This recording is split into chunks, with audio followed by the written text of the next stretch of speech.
வணக்கம். இன்றைக்கி நம்ம பார்க்க போகிற சமையல் ஒரு அருமையான ரவா தோசையும் 1 நிமிஷத்தில் பண்ணக்கூடிய வெங்காய கார சட்னி எப்படி செய்யலாங்கிறத பார்க்கலாம். டேஸ்ட்டு பார்த்திங்கன்னா நல்லா அட்டகாசமாக இருக்கும், ரொம்ப ஈஸியாக தான் இருக்கும். வாங்க எப்படி செய்யலாங்கிறத பார்க்கலாம்.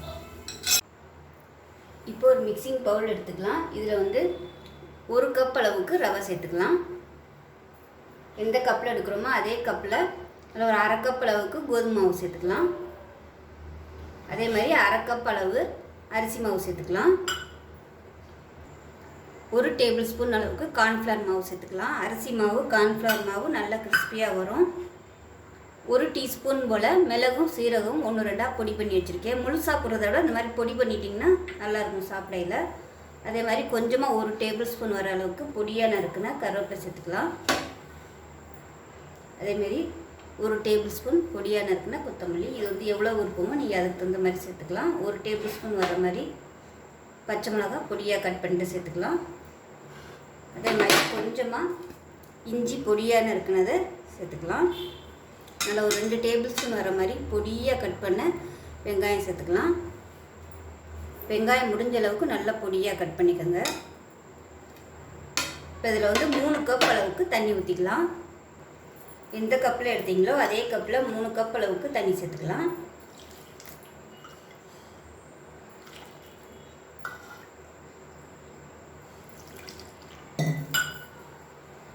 இப்போ இதில் கொஞ்சமாக பெருங்காயத்தூள் சேர்த்துக்கலாம்.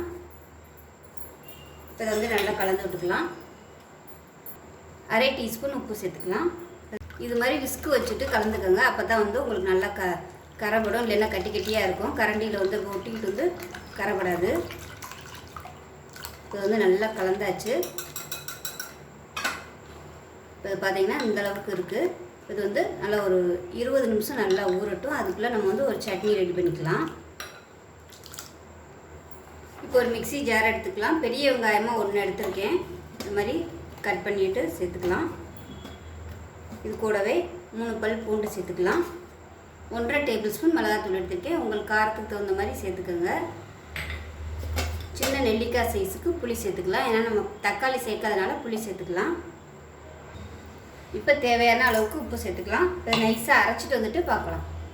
இப்போ இதில் நல்லெண்ணெய் ஊற்றிருக்கேன். நல்லெண்ணெய் நிறையா ஊற்றினா தான் அந்த காரம் எடுபடும். இல்லை வெங்காயத்தோட காரம் அப்போ தான் கரெக்டாக இருக்கும். இப்போ இதில் நல்லெண்ணெய், கடுகு, உளுந்து, கருவேப்பிலை போட்டு தாளிச்சிருக்கேன். இப்போ இந்த சட்னி மேலே போட்டிடலாம். இந்த அளவுக்கு நல்லெண்ணெய் இருந்தால் தான் நல்லாயிருக்கும். அந்த வெங்காயத்தோட காரம் தெரியாமல் இருக்கும். இந்த மாதிரி சூடாக ஊற்றையில் இப்போ நல்லா கலந்து விட்டுடலாம்.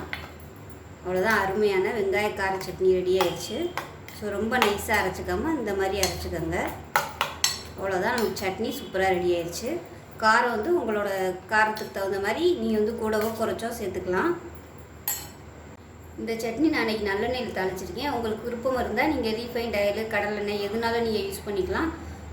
இந்த சட்னி நல்லா கொஞ்சம் காரசாரமாக இருந்தால் தான் நல்லாயிருக்கும். நீங்கள் அரைச்சிட்டு டேஸ்ட் பண்ணி பாருங்கள். காரம் கம்மியாக இருந்துச்சுன்னா நீங்கள் மிளகாத்தூள் கலந்துட்டு அதுக்கப்புறமா எண்ணெய் காய வச்சு நீங்கள் ஊற்றிக்கலாம். நல்லெண்ணெய்க்கு பதிலாக ரீஃபைண்ட் ஆயிலும் யூஸ் பண்ணிக்கலாம். உங்களுக்கு எது விருப்பமோ நீங்கள் அதை யூஸ் பண்ணிக்கோங்க. ஆனால் இந்த நல்லா காரசாரமாக கொஞ்சம் சுள்ளுன்னு இருந்தால் தான் இந்த சட்னி நல்லாயிருக்கும். இப்போ பாருங்கள், மாவு நல்லா ஊறிடுச்சு. இது கெட்டியாக இருக்குது. அதனால் இன்னும் 1 கப் அளவுக்கு தண்ணி சேர்த்துக்கலாம். மொத்தம் நான் 4 கப் அளவு தண்ணி ஊற்றிருக்கேன். எப்பயும் மொத்தமாக 4 கப்பு தண்ணி ஊற்றிடாதீங்க. ஒரு சில ரவை தண்ணி இழுக்கும் ரொம்ப, ஒரு சில ரவை இழுக்காது, அந்த மாதிரிலாம் இருக்கும். அதனால் எப்பயுமே 1 டம்ளர் நிறுத்தி வச்சுக்கிட்டு அதுக்கப்புறமா ஊற்றிக்கலாம். இப்போ கரெக்டாக இருக்குது. இப்போ நம்ம தோசை ஊற்ற ஆரம்பிச்சிடலாம். இப்போ பார்த்திங்கன்னா தோசைகள் நல்லா காஞ்சிருச்சு. ஒரு எண்ணெய் துணி வச்சு லைட்டாக தொடச்சிக்கோங்க. ரொம்ப எண்ணெய் இருக்கக்கூடாது. எண்ணெய் இருந்துச்சுன்னா தோசை ஒழுங்காக வராது. அதே மாதிரி இந்த மாவு பேட்டர் நல்லா கலந்து விட்டுட்டு தான் நம்ம ஊற்றணும். அடியில் போய் செட்டில் ஆயிரும். அதனால் எப்பவுமே நல்லா கலந்து விட்டுட்டு ஊற்றிக்கலாம். உங்களுக்கு இந்த மாதிரி முட்டையாக வந்துச்சுன்னா மாவு கரெக்டாக இருக்குதுன்னு அர்த்தம்.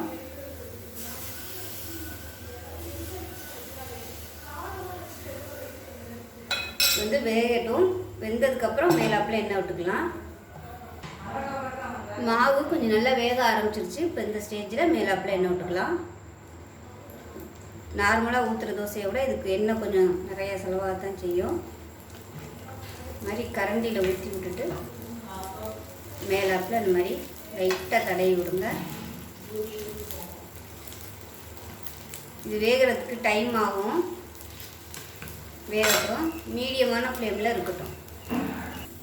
இப்போ பாருங்கள், தோசை நல்லா கிறிஸ்பியாக வந்துருச்சு. இந்த தோசை வேகிறதுக்கு நேரம் எடுக்கும்.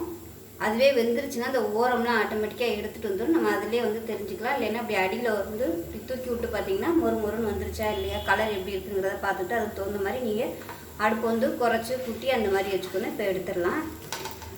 பாருங்கள் எவ்வளோ கிறிஸ்பியாக சூப்பராக வந்திருக்குன்னு. இப்போ வேறு பிளேட்டுக்கு மாற்றிக்கலாம். இப்போ இதே மாதிரி எல்லா தோசையும் நம்ம ஊற்றிக்கலாம். ஃபஸ்ட்டு வந்து நல்லா தொடச்சி விட்ருங்க. தொடச்சி விட்டுட்டு மாவு ஊற்றிக்கலாம். நல்லா கலந்து விட்டுட்டு ஊற்றிக்கோங்க. ரொம்ப கெட்டியாக இருந்துச்சுன்னா தண்ணி வந்து நீங்கள் சேர்த்துக்கலாம்.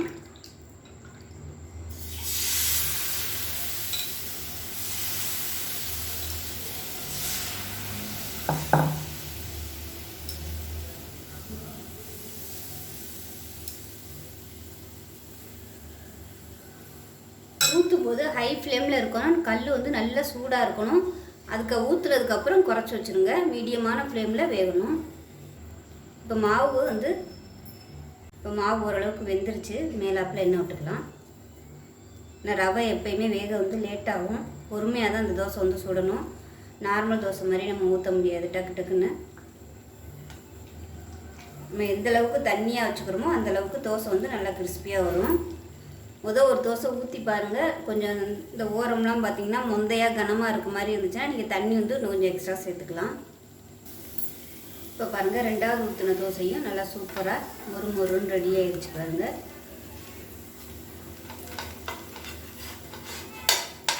பாருங்கள், எப்படி இருக்குன்னு. அவ்வளோதான், நல்லா அருமையாக இருக்கும். இதுக்கு சூப்பரான 1 நிமிஷத்தில் பண்ணக்கூடிய வெங்காய கார சட்னியும் செஞ்சுருக்கேன். ஸோ இதே மாதிரியே இதே மெத்தடில் செஞ்சு பாருங்கள். நல்லா கிறிஸ்பியாக வரும். செஞ்சு பார்த்துட்டு எப்படி வந்துச்சுங்கிறத சொல்லுங்கள். வீடியோ பிடிச்சிச்சின்னா லைக் பண்ணுங்கள், கமெண்ட் பண்ணுங்கள், சேனலை சப்ஸ்கிரைப் பண்ணுங்கள், பக்கத்தில் உள்ள பெல் பட்டனையும் ப்ரெஸ் பண்ணுங்கள். நன்றி.